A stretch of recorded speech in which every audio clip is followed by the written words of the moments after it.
Happy 75th anniversary, Lawrence Park Community Church. Or should that be a question rather than an exclamation? Happy anniversary?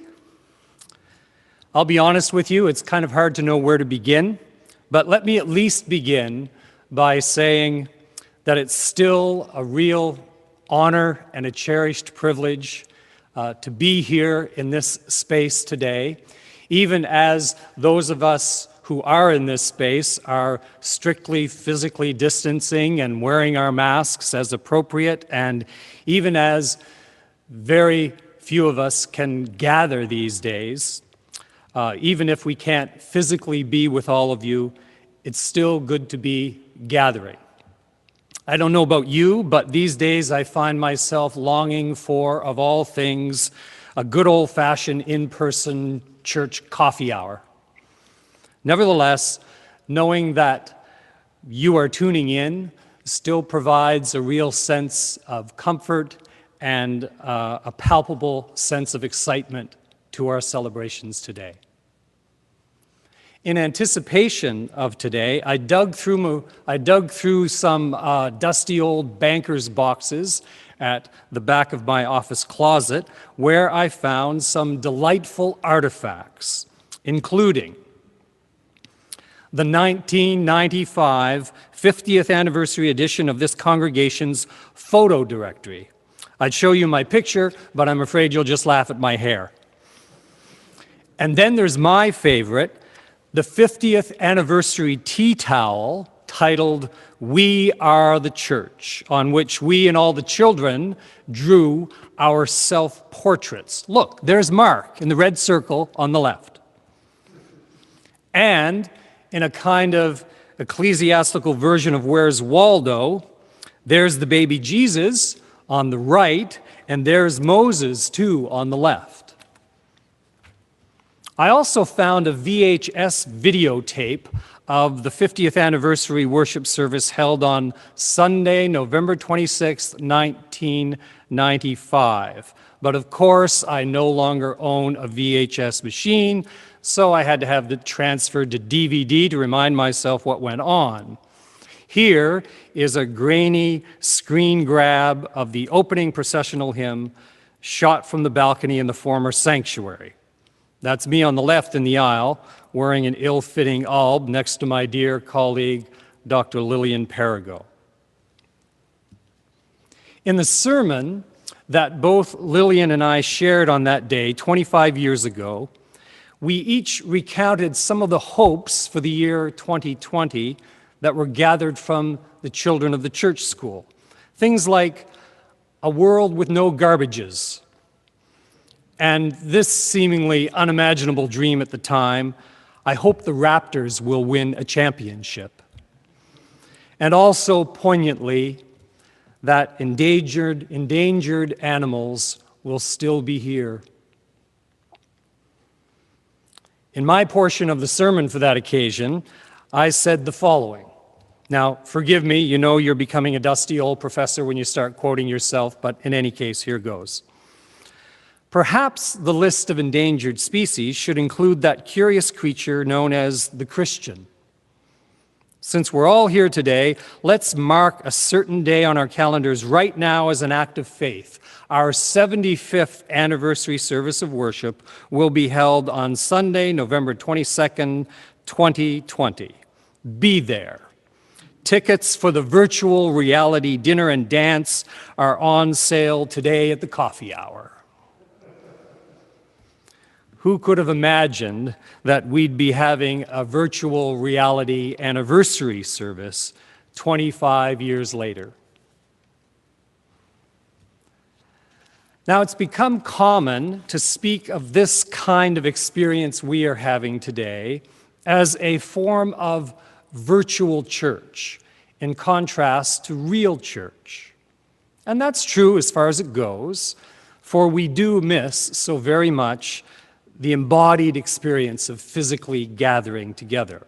But the adjective virtual doesn't quite capture what's actually going on here. This connection that we are experiencing is still real. It is still a form of reality. We are connected, surfing together along waves of the web and Wi-Fi, reaching out to, in a sense, touch one another through signals and wires, connecting with one another in real ways. Perhaps this is a new form of mystical transcendence or of spiritual presence with one another and even God, the full implications of which we are only just beginning to comprehend, a different kind of communion, or perhaps a new means of creating common union. Now, don't get me wrong, I'll still take a packed church over this any day, or a canoe on the lake over a podcast, but let's not underestimate the value of every form of connection and community that we can manage in these days of challenging, even tragic and devastating experiences of isolation. So, yes, it's still good to be here today connecting. Apologists, or rather anthropologists and scholars of ritual studies, they would classify an anniversary as a calendrical ritual of commemoration. That is, ritual practices that occur regularly, according to our calendars, to commemorate particular events in the history of a community or a culture. You see, we develop calendars to give meaning to the passage of time. And we develop calendrical rituals of commemoration to remember and recall events that have defined our collective identity. We often don't realize how important and significant such calendars are, and how such the role that commemorative rituals play in our lives until they've been disrupted. A while back, I asked a friend, "How was your summer?" And they were kind of stumped, and they said, "Well, I don't know. I'm not sure. How was my summer? It was kind of weird. Did I even have a summer?" And we both realized that this strange pandemic-laced summer was unlike any other. All the usual calendrical rituals and commemorative practices were disrupted. For many of us, all the things we would normally do in the summer were upended. Plans for summer vacation, be it in the city or at the cottage, the backyard barbecues with families and friends, the movies and the festivals, the visits with family in other parts of the country. All of those markers of the summer just seemed to go poof, and with it, the summer itself. Time is a funny thing, but of course that's not saying much. Einstein would want us to say more, and to be more precise, and even more mysterious. Time is warped. It bends. It's relative. It's shaped by energy and matter and forces and events. We tend to think of time as three boxes: past, present, and future, as if they were three separate containers. In fact, this is a relatively recent, mechanistic, and modern Western conception of time, which bears little relationship to the more organic and indigenous conception of time, as in those cultures which are much more relational in their understanding of themselves and one another and their history and the earth. This compartmentalized view of time tempts us to say, what's past is past, or you can't predict the future, or to insist, look, you've just got to move on, or you've just got to get over it. But we don't have to look very far in our lives and in our world to see how bankrupt these boxes have become.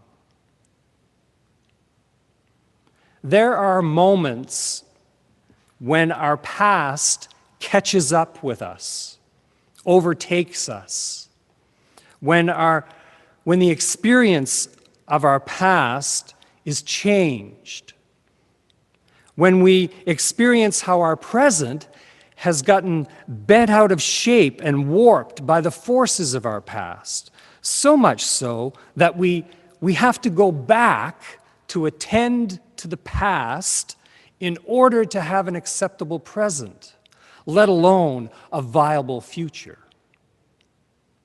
From the post-traumatic stress of individuals to the systemic structures of anti-black racism, to the T in the TRC, the Truth and Reconciliation Commission, that is, the truth-telling required for any hope of reconciliation between settlers and indigenous peoples. As Barack Obama said in a brilliant speech on race relations, quoting William Faulkner, "The past isn't dead and buried. It isn't even past." But the Judeo-Christian conception of time isn't segmented and compartmentalized. The biblical conception of time is a more dynamic, flowing, and moving continuum. Here, the present is nothing more than the moving edge of the past and the future. Furthermore, the past can move backwards and forwards. It can recede back further into the past and diminish in significance, or it can advance right up into the present and become a present reality. And the same with the future. Sometimes it's hard to see what's coming. Other times, our sought-after destination in the future determines our present direction and course of action here and now in the present. When Dr. King said, "I have a dream," the present began to take on the shape of the future. When we say Black Lives Matter, past, present, and future begin to come together in profound and transformative ways.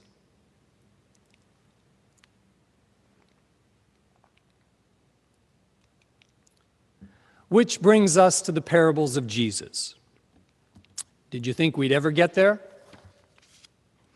Biblical scholars agree that Jesus talks about the kingdom of God more than anything else. The kingdom of God, variously translated as the kingdom of heaven, or in contemporary theology, the reign of God, or even the kingdom of God. And when Jesus talks about the kingdom of God, he most often uses parables. You know, the parable of the Good Samaritan, or the parable of the lost sheep, and many others. There are about 23 parables in the Gospel according to Matthew, depending on how you count them, and 25 parables in Luke, and about 8 in Mark. Interestingly enough, John's Gospel doesn't have any parables. He's more philosophical and abstract, and he prefers metaphors like the way, the word, the door, the good shepherd, the bread of life. But there is a sense in which John's metaphors can be envisaged as mini parables, a parable in a word. Now, I want to suggest to you today that contrary to popular perception and even the definitions of dictionaries, that parables are not just earthy little stories used to illustrate a nice little moral lesson. More than that, parables are not so much about the present as they are about the future. A future which is intended to transform our present and even help us better understand our past. Parables are visions of the future, longing to be realized. Parables are glimpses of another horizon meant to alter our present location. They are Zen-like glimmers of another world, calling us into another way of becoming and being. Now, more could be said, of course, but we don't have time. So I'll leave you with two parables of anniversary time. Time understood as a calendric and commemorative experience of the inbreaking kingdom of God. So, let me tell you a parable. An Anglican and a Lutheran and a United Church person are talking. Okay, that sounds like a cheap joke, so let me try again. Let's call this the parable of the backyard fence.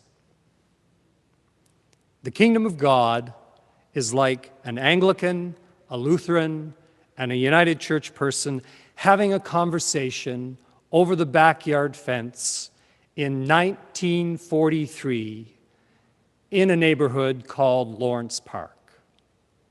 And they agree that there needs to be a church here. And they agree further that it will be called a community church.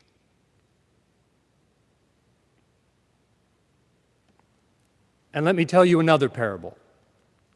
This one is inspired by Stephen's invitation to me about a year ago to preach today. He said in an email, "It'll be lovely to have you back in your old haunt, even if it is all backwards now." So let's call this one the parable of the backwards church. The kingdom of God is like a church that renovated its sanctuary and moved its altar closer to the street.